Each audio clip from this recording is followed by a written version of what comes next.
এক ব্যক্তি নিজের বাগানে একটি বাঁশের চারা ও একটি ফান গাছের বীজ রোপণ করলেন। তিনি খুব যত্ন সহকারে দুটোতেই নিয়মিত জল ও সার দিতে লাগলেন।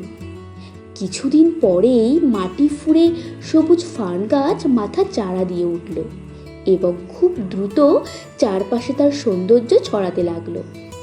অন্যদিকে বাঁশের চারাটি থেকে কিছুই বের হলো না। 1 বছর 2 বছর কেটে গেল, কিন্তু বাঁশ গাছের কোনো উন্নতি দেখা গেল না। হতাশ না হয়ে ওই ব্যক্তি ফানের মতোই বাঁশের চারাটিতেও সমানভাবে যত্ন নিতে থাকলেন।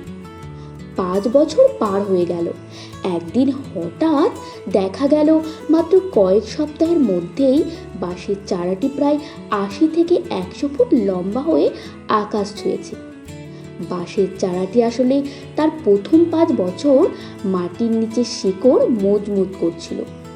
বাইরে থেকে তাকে ব্যর্থ বা স্তম্ভের মনে হলেও সে নিজেকে ভবিষ্যতের বিশাল উচ্চতায় পৌঁছানোর জন্য প্রস্তুত করছিল। বন্ধুরা, আপনার পরিশ্রমের ফলাফল তাৎক্ষণিকভাবে দৃশ্যমান না হলেও ধৈর্য হারাবেন না। দীর্ঘমেয়াদী সাফল্যের জন্য নিজের ভিত বা প্রস্তুতি শক্ত করা প্রয়োজন। ফান গাছের মতো দ্রুত উন্নতি না হলেও নিজের ওপর বিশ্বাস রাখুন। সঠিক সময়ে আপনার সাফল্য সবাইকে চমকে দেবে।